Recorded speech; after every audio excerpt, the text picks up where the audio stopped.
Okay, so we're looking at phrasal verbs, and whether they're separable or inseparable. So, can you separate them? And between the main verb and the particle, can you put put the object in there? This particular list of inseparable phrasal verbs, you'll find them out on the internet. There are other lists as well. You know, the usual story with lists, is it complete? Probably not. There are probably other ones. So that'll get you started, but you've got to keep your eye out for, you know, and notice this issue. So let's just deal with this one here. Do you have any cares for elderly people to the subject, the overall phrasal verb, and the object? Now, with inseparable ones, you can't put the object in between, like in this case. They married their daughter off. They married her off. These are separable. So most phrasal verbs are separable. And if they're separable, they follow this rule of you can put your object, if it's not the pronoun, you can choose. You can put your object between the two elements in the phrasal verb, or you can put it after. I think this way is more common, is it? But if you use the pronoun, there's only one place for it. It's got to be between. You've got to separate it. You have to, and you have to put the pronoun object in between the verb and the particle. You cannot put it after. You cannot say, they married off her to the wealthy businessman. It doesn't work. You never hear it. So this one overall is, you know, as I said, most phrasal verbs are separable. If they are, then you're using a pronoun, be careful.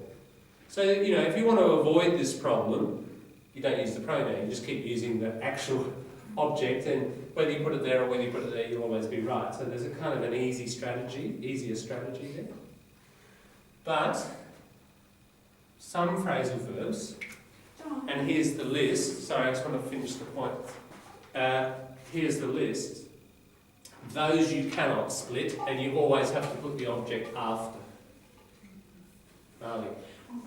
We can put that they married their daughter off to a business husband or businessman. They married off their daughter. Both of them are correct. That's right. But never can say they married off her. That's daughter. right. That's right. Yeah. They married off her. Yeah, can't do it. They married her off, you can. Yeah. So again, with the pronoun, you have to put it in between, if you can separate it. Is it the same, all like phrasal verbs, all the same? Like if it's separable, separable, yeah. Separable, if I want to use pronoun, always have to be between. Yes, that's right. So if we pick any other phrasal verb, it'll follow the same rule. No, don't have to be this one. No. Every all Yeah. phrasal verbs. And the second So let's just take one, just to prove it. Cut out, a simple physical action. I want to cut out a shape with scissors. Cut it out of the paper, a little figure of a person, say. I'm cutting it out. But notice that I'm cutting it out, not I'm cutting out it. Can't say it, can't do it. It's got to go in between the main verb and the particle. I'm cutting it out. This you just have to remember. Yeah. If you're using the pronoun. However, if I'm saying I'm cutting a little man out of the paper, I'm cutting out a little man. You know, if I don't use the pronoun, I can move it around.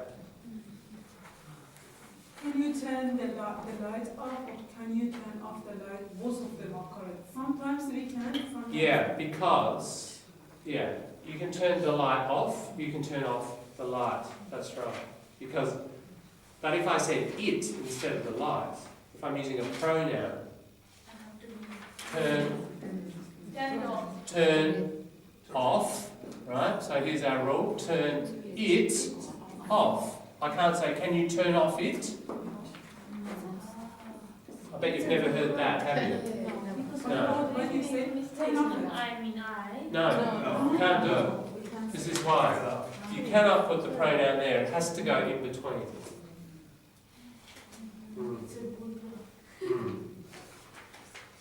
This is, advanced error, like, this is something that like 4 pluses, etc. have to solve to get to 5, is it? What I've heard some people say, turn that off. Yeah? Turn that off. That. Yeah, that is it. Turn that off.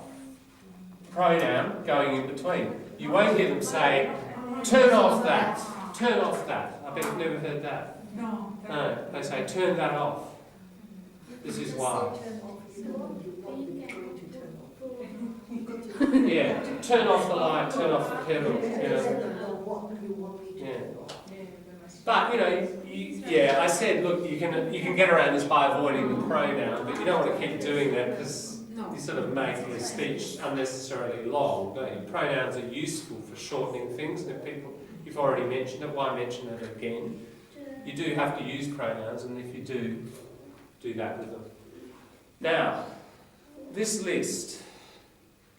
It's a long list to remember. One thing that will shorten this list, here's another rule, and it's quite a strong rule. Phrasal verbs that have 3 elements are always inseparable.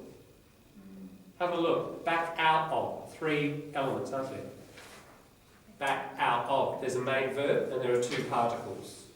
Back, main verb, out of, these are particles. Have a look at these ones. Turn off, cut out, only 2, aren't there? So here's the rule. Everything with 3 is always inseparable. And if you look at that list, there's lots of them that have 3 elements. Yeah, so 3 elements are, any phrasal verb with 3 elements is inseparable. And that means it has to be a package, and you have to put your verb at the end. Back out of, he backed out of the contract, so an agreement. Just taking the first one, failed to keep a promise. He backed out of the contract. We can't say he backed the contract out of. Doesn't make sense. So, if we know that, we've still got some. Let's look at the first column. Back out of, bear up under, call for. There's 2. There's one with only 2 elements, isn't it? Call for. And yet, it's in the list of inseparables. So there are some with 2 elements that are still inseparable. Alright? So, I think if you know this rule about 3, if you're going to write a phrasal verb, you're going to say one, you think, it's got 3 elements, I always have to put my object at the end.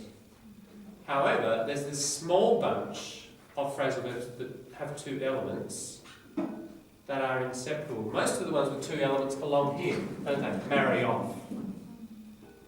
But there's this tiny family of ones with 2 elements, and they're the ones you have to remember. So my point is, you don't have to try to remember all of this list. We can cover a lot of this list with just the rule. 3 elements, inseparable. So let's go through and find the ones with 2 elements that are inseparable. They're the exceptions, aren't they? They're the ones you're just going to have to remember. Let's look down the first column. We've got call, put a dot or a circle around it. Call for. Just going down the first column. Do without. Get do without. Yeah, do without.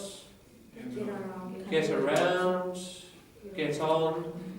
Okay, up to the top again. Care for.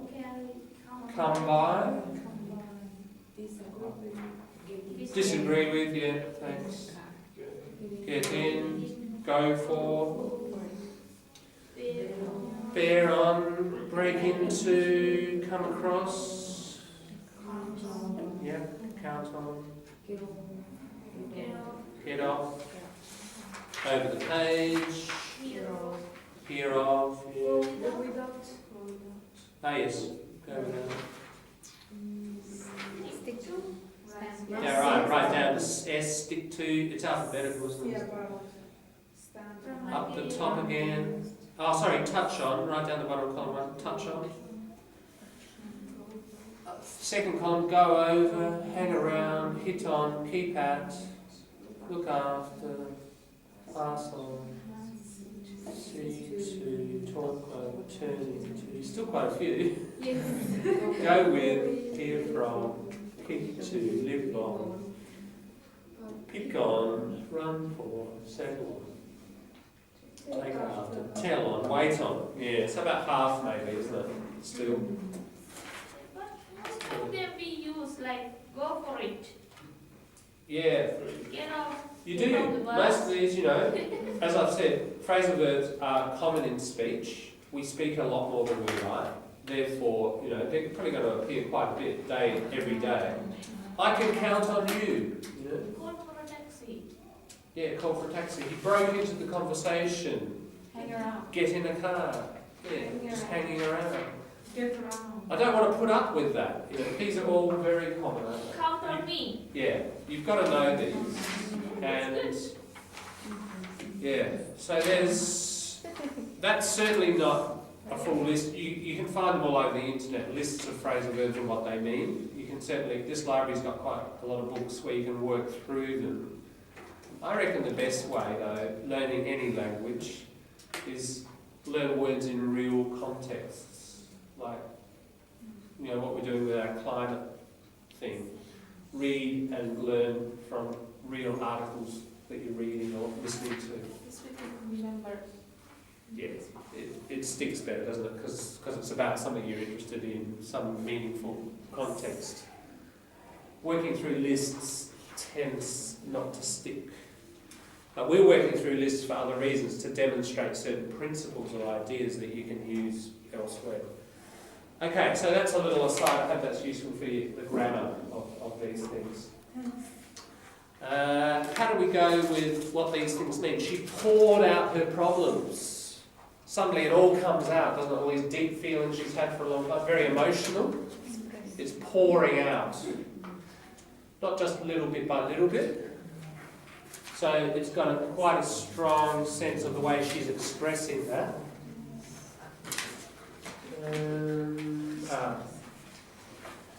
Spare copies of this one. Who needs one? I just printed some off. Anybody else missing the metaphor and phrasal verb? Got it? Okay. Blurt. Blurt is like blurt, blurt, that kind of involuntary. You can't control it. It just comes out.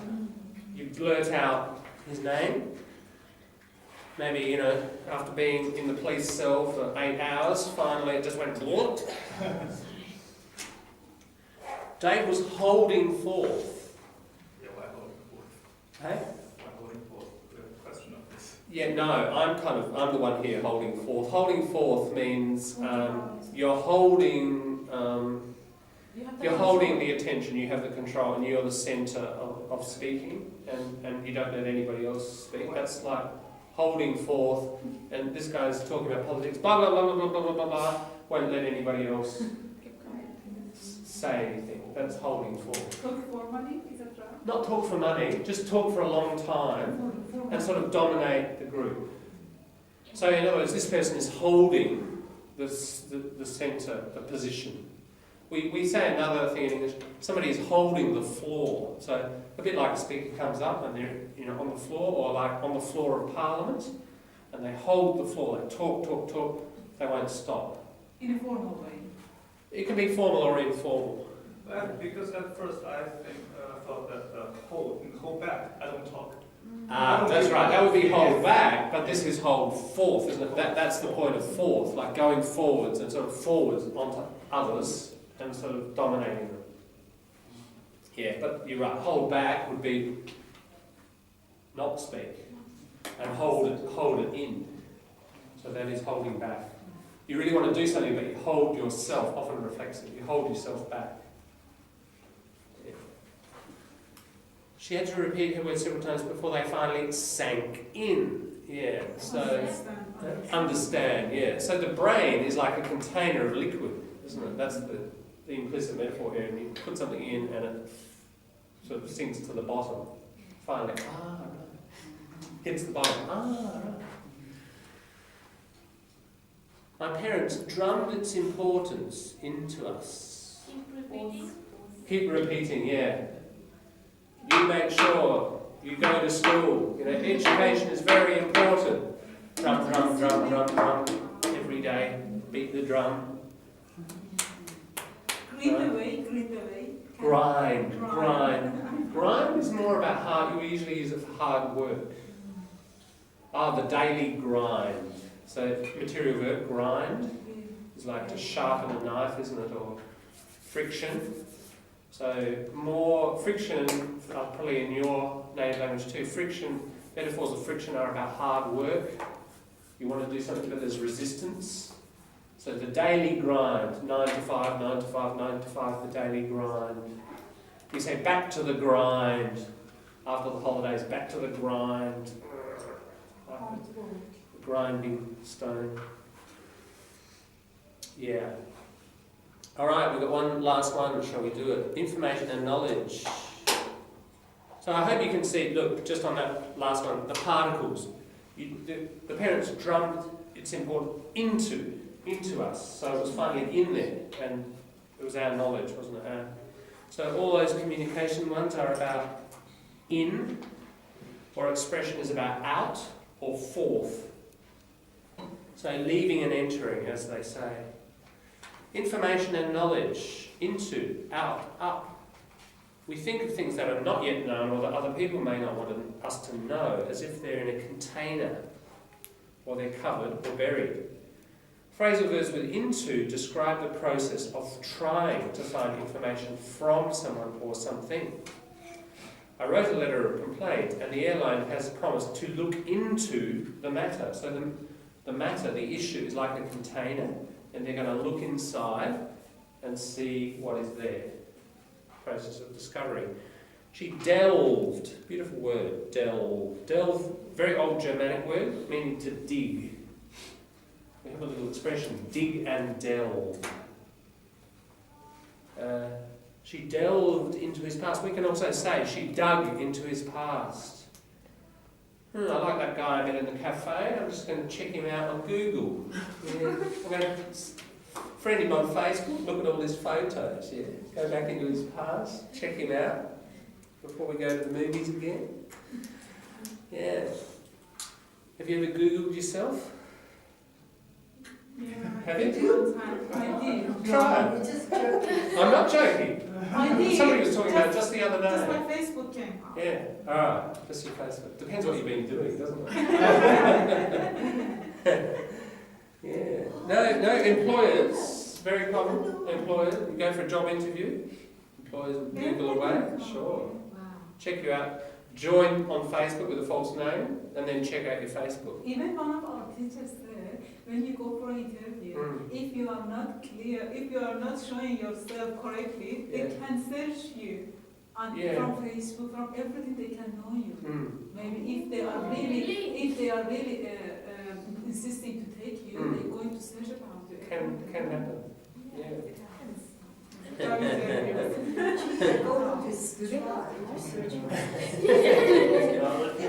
Facebook, then That's why Ahmed hasn't got Facebook, isn't it, mate? Yeah. You keep your They're past looking for hidden. Yeah. Here's an expression. You're a dark horse. It's like a At night time we can't see the dark horse, it can come up and go past or do anything. Yeah, Ahmed's a dark horse. Very clever. Yeah. Okay, you don't want them nosing into your finances. A nice one of nose, normally a noun, but here it becomes a verb for obvious reasons. We say sticking your nose into someone's business, or he's a nosy person. Do you have the same metaphor in your native language? The nose is, it's about sniffing, isn't it? And, trying to find out things. Okay, some verbs with out and up express ideas of revealing secrets or finding information, as if they are uncovered or brought to the surface. Even our very first one about digging up interesting facts, it's also in the list here. She tried not to tell them, but in the end she let it out. So it comes out or up. I wormed, this is a nice one, I wormed the information out of him. Why worm? Step by step. Container worm. Step by step, it's slow, yes, Slowly. it's slow, and so. Scam. Oh yeah, a worm comes out, yeah, that's right. The worm slowly comes out. Also, worm is like this, isn't it? And I had to kind of twist him and make him wriggle and squirm, you know, like torture. But verbally, you know, finally it came out. So I had to sort of twist him like a worm.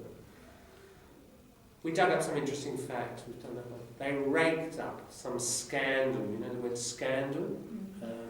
You know, negative story, gossip, bad gossip from his university days.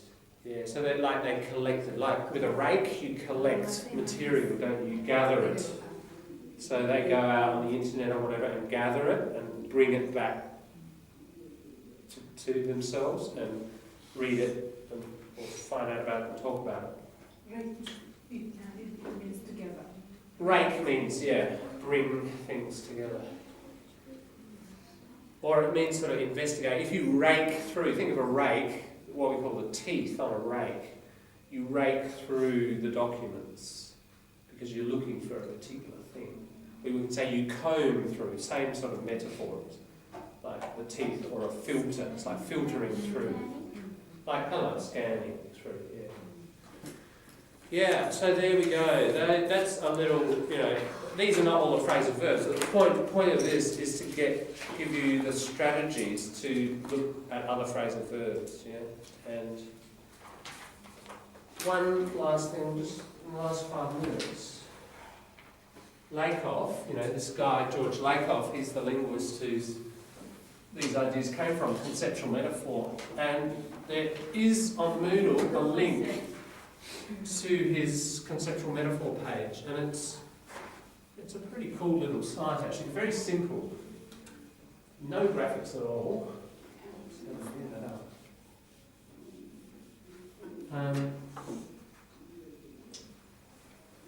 But this is really good for idioms. You know, we've been talking in the last few days about idioms and how, you know, people like Philip Adams play around with them and the riddles with idioms in them. So idioms tend to be more for speaking, don't they, and slang.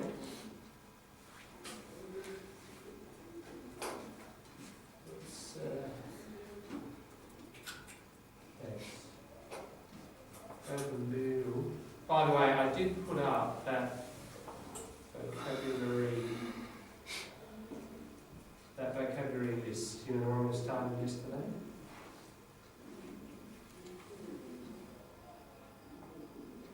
Oops.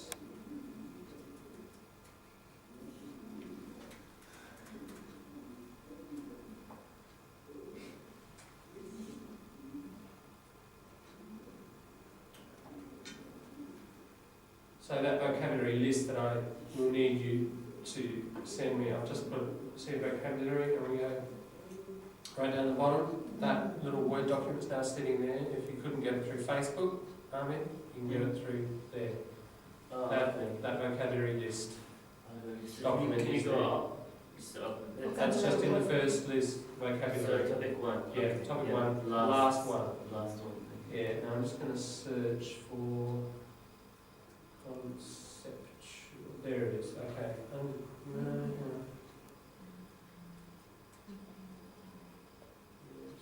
There it is, okay. So it's Lakoff's. Okay, it's under grammar. And it's what, 2, 4, 6, 8, 10, 12, 14, 16. They don't have numbers on them, they should have numbers. Conceptual metaphor, George Lakoff. Just remember his name, we dealt with him with our reading test.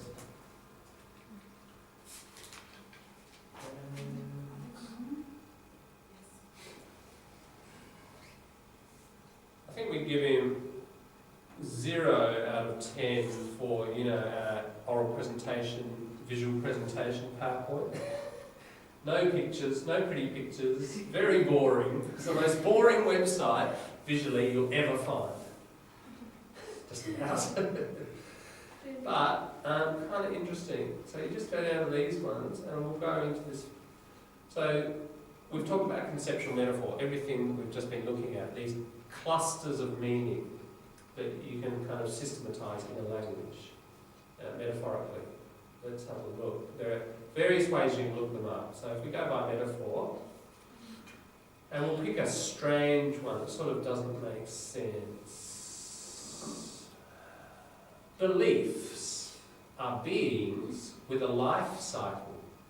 So think of moths or butterflies that have a life cycle.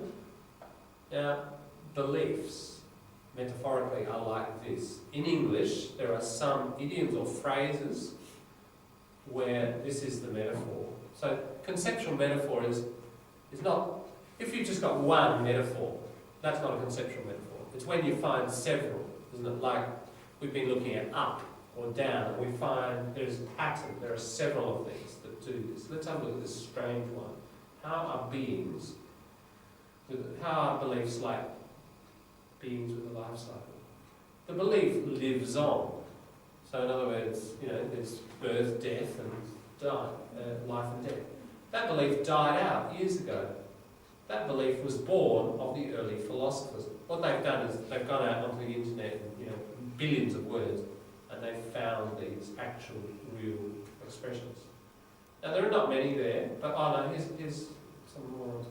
The development of a belief is growth of a plant. So when a belief begins, this is just the seed of a belief. This belief grows out from my basic morality. This belief is an offshoot, same idea, of my faith. This belief has been growing in me for years. This belief has taken root, so the roots have gone down in my mind. This is a flourishing to flower, to bloom. It's a flourishing belief in this culture. I planted the belief, or idea, because I planted the idea in his mind. The basis of a belief is the root of the plant. This is a deeply rooted belief. This belief is rooted in fact. Encouraging a belief is like cultivating, like fertilizing, like watering, encouraging a belief. I cultivated a belief in my infallibility, like my perfection, among my subordinates, the people below me. Okay, so useful for collocations. Think of all the collocations here. I cultivated a belief. The belief stems from this. This belief is an offshoot. Yeah? They're both collocations and also some of them are idioms. So we've got many of them. Many. That's all his students' research in English. Shall we take one more just for the hell of it? Time, this is probably a bit more clear. Time is a pursuer, somebody who chases you. Time is like something or someone that chases you. This is not so long. Time will catch up with him. And it's related to time is something moving towards you, time is a landscape we move through. So there's only one there actually. But there are several, even if we look at time, you can see there are several. Time is something coming towards you. Let's have a look at that one, because it's related to the last one. When Tuesday comes, even that, the verb come, it's coming. 3 o'clock's approaching. Thursday passed, went past us without incident. The witching hour, meaning 12 o'clock, is near, so it's coming and it's getting closer. So in other words, we're not moving through time, time is coming towards us. Some expressions in English, it seems as if time is coming towards us. Time, here's time as a pursuer or a landscape we move through. Time crept along. Time flies. Upcoming events. What's coming up next week? What events are up ahead? Yeah.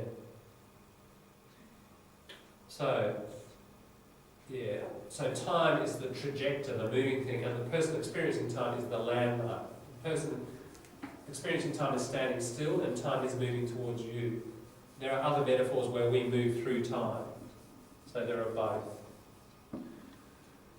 But can you see how there's lots of what we've talked about collocations a lot, you know, and you can think collocation. What Lakoff is about is sort of collecting those, isn't it, collocations, and saying, look, here's a pattern, here's a group where time seems to come towards us. So